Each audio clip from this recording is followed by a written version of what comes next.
सरकारला दुःखाची जाणीव करून देणं हा जर गुन्हा असेल तर तो गुन्हा मी केलेला आहे. त्यासाठी तुम्ही द्याल ती शिक्षा भोगायला बी मी तयार आहे. तुम्हीच आम्हाला सांगा आम्ही जगायचं का नाही ते. सरकार शेपूट हलवून हलवून म्हैस दमती पण पाठीवरचा कावळा उडत नाही. तसा आत्महत्येचा विचार आमची पाठ सोडित नाही. कोरड्या आबाळावानी कपाळ असणाऱ्या बायका, बिनबापाची लेकरं असल्यासारखी माळावर फिरणारी जनावर, हे सारं गावाला नजर लागली म्हणून नाही झालं सरकार. गावाकडं कुणाचीच नजर गेली नाही म्हणून झालं.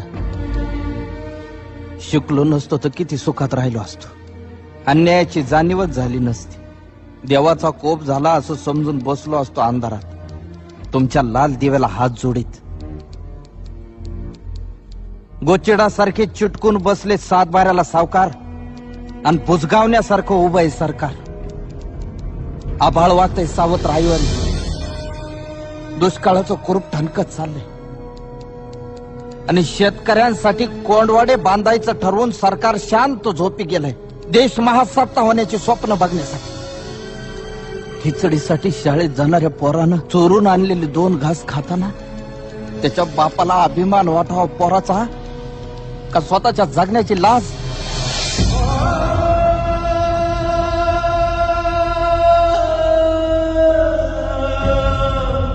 अजून अंत पाहू नका सरकार.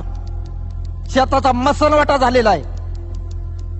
ज्या दिवशी शेतमालाला भाव मिळत नाही म्हणून उभं पीक जाळतो आम्ही, त्या दिवशी तुमच्या नावानं सुतकच पाळतो आम्ही.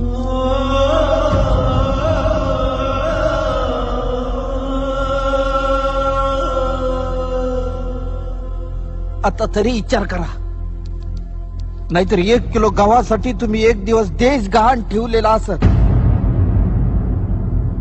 त्या दिवशी ध्यान देऊन बघा, माझ्या पिंडाला कावळा शिवलेला असत.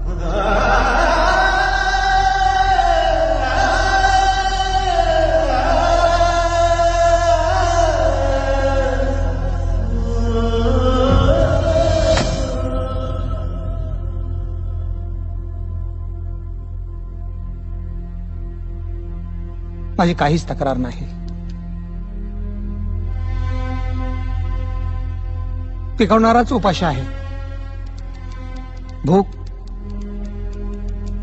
माणसाला काही करायला लावेल.